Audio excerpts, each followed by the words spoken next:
جس کے اندر ہمارے نبی کی نسل کا پانی شفٹ ہوتا تھا اس کا ماتھا روشن ہو جاتا تھا۔ تو حضرت ہاشم ایک دفعہ مدینے میں گزر رہے تھے، ایک یہودی عورت کی نظر پڑ گئی تو اس نے ماتھے پر نور نبوت دیکھا، کہنے لگی ہاشم 100 اونٹ لے لے اور ایک رات میرے ساتھ گزار دے۔ تو وہ فرمانے لگے میں سردار آدمی ہوں، عزت دار آدمی ہوں، میں زنا کر سکتا ہوں؟ کبھی نہیں۔ وہیں انہوں نے اگلے دن شادی کی بنو نجار میں حضرت سلمہ سے۔ 2-3 دن گزرے تو بازار میں جا رہے تھے تو وہ یہودی عورت سامنے سے آ رہی تھی، تو اس کو روک لیا، فرمایا تو مجھے گناہ کی دعوت دے رہی تھی، شادی کر لے۔ تو اس نے ایسے دیکھا، کہا مجھے آوارہ نہ سمجھو، میں بھی عزت دار ہوں، تیرے ماتھے پہ نور نبوت تھا، میرا جی چاہا کہ میرے پیٹ میں آ جائے، لیکن وہ سلمہ کا نصیب تھا، وہ لے گئی۔ تو پھر ہمارے نبی کے والد حضرت عبداللہ وہ بازار میں جا رہے تھے مکہ میں، تو ایک عورت سامنے سے آ رہی تھی، اس نے آپ کو دیکھا تو کہنے لگی کہ تیری جان کے بچنے میں 100 اونٹ لگے تھے، 100 اونٹ مجھ سے لے لے اور ایک رات میرے پاس گزار لے۔ تو انہوں نے بھی یہی فرمایا کہ میں عزت دار ہوں، یہ نہیں ہو سکتا۔ اس کا کیا مطلب تھا 100 اونٹ تیری جان پہ لگے؟ حضرت عبد المطلب کا ایک ہی بیٹا تھا حضرت حارث، اور زمزم کا کنواں کھود رہے تھے، تو تھک کے بیٹھ جاتے تو کہتے وہ بھی کوئی سردار ہے جس کی اولاد نہ ہو، اگر میرے اللہ نے مجھے 10 بچے دیے تو میں ایک کو اللہ کے نام پہ قربان کروں گا۔ اللہ نے 15 دے دیے تو سب کو اکٹھا کیا اور کہا کہ میں نے منت مانی تھی، ایک کو ذبح کرنا ہے، تیار ہو؟ آج ہمارا بیٹا ہمیں پانی پلانے پہ تیار نہیں ہے، اور وہ 15 کے 15 کہنے لگے تیار ہیں، جس کا ہاتھ پکڑو گے گردن پیش۔ کہنے ایسے نہیں، میں قرعہ ڈالوں گا۔ تو انہوں نے سب کے نام لکھے اور پرچی ڈالی تو حضرت عبداللہ کا نام نکل آیا، سب سے چھوٹے تھے، سب سے پیارے تھے۔ انہوں نے ہاتھ پکڑا اور صفا پہاڑی کی طرف چل پڑے۔ تو ان کی جو تھیں حضرت عبداللہ کی بہنیں اور پھوپھیاں اور باقی عرب سردار وہ آگے آ گئے۔ اس میں ایک صحابی ہیں عامر بن عاص، ان کا والد ایمان تو نہیں لایا تھا، عاص بن وائل، اس کا بڑا کردار ہے۔ وہ کہنے لگا عبد المطلب کبھی نہیں ہونے دوں گا، یہ تو کیا چاہتا ہے کہ تیرے بعد لوگ اپنے بچے ذبح کریں؟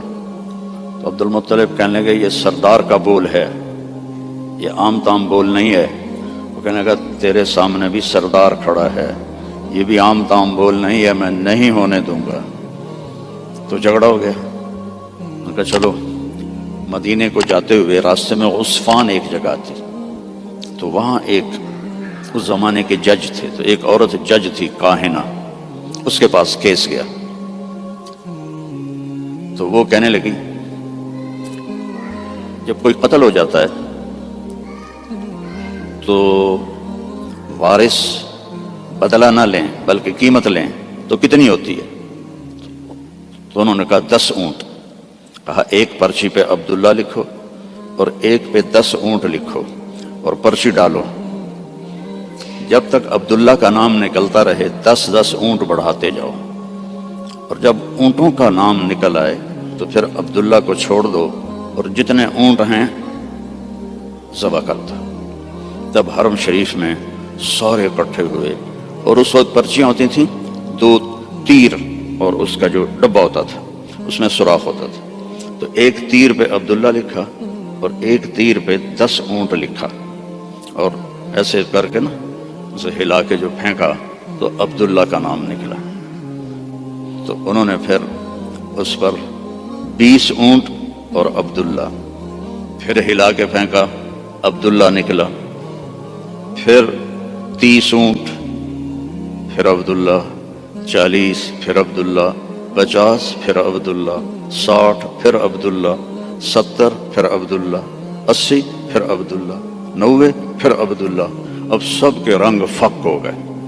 عبد المطلب کے 100 اونٹ تھے تو 100 تک تو ان کو بھی تسلی تھی بھی کوئی گل نہیں، تو بعد میں کیا ہوگا؟ تو پھر پرچی تو عبداللہ پھر پرچی ڈالی 100 اونٹ اور عبداللہ، تو جب پرچی نہیں تیر پہ لکھا 100 اونٹ اور دوسری طرف عبداللہ، تو 100 اونٹ نکل آیا، تو سب نے اللہ اکبر کہا۔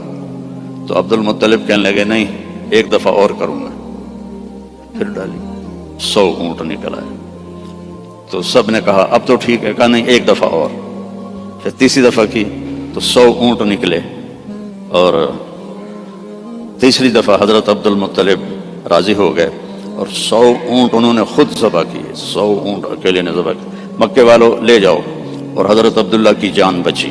تو اس عورت نے یہ کہا کہ 100 اونٹ پہ تیری جان بچی تھی، 100 اونٹ میں دیتی ہوں، ایک رات گزار لے۔ تو انہوں نے بھی وہی کہا جو ان کے دادا نے کہا تھا کہ میں سردار کا بیٹا ہوں۔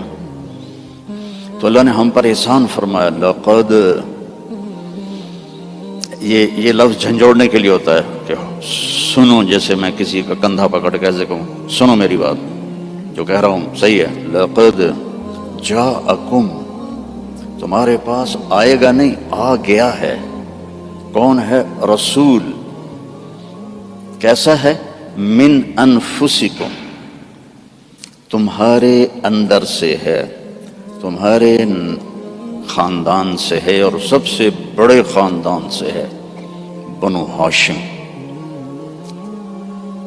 لقد جاءکم رسول من انفسکم عزیز علیہ ما عنتم حریص علیکم بالمؤمنین رؤوف الرحیم فإن تولوا فقل حسبی اللہ لا الہ الا ہو علیہ توکلت وہو رب العرش العظیم۔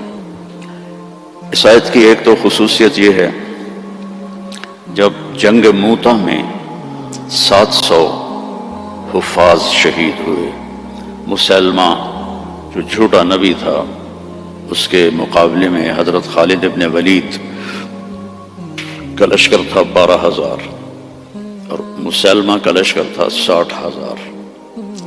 تو اس میں مسلمہ کو شکست ہوئی، اور عجیب بات ہے کہ جب وہ لشکر کی کمانڈ کر رہا تھا اور خود لڑ رہا تھا تو اس کی عمر 150 سال تھی اس وقت۔ 150 سال کی عمر میں وہ تلوار اٹھا رہا تھا۔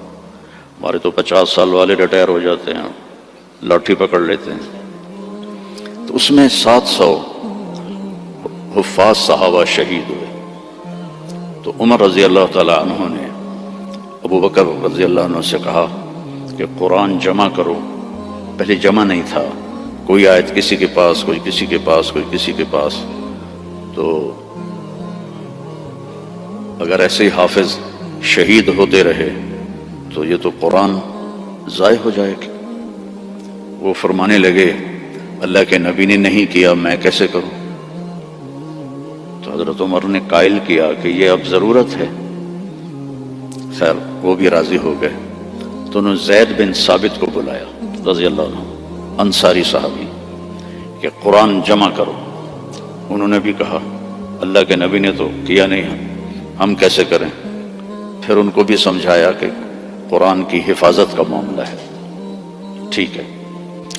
تو زید بن ثابت نے اپنی طرف سے یہ شرط لگائی، اپنی طرف سے، کہ جو آیت کم از کم 2 آدمیوں کے پاس لکھی ہوئی ہوگی میں وہ لکھوں گا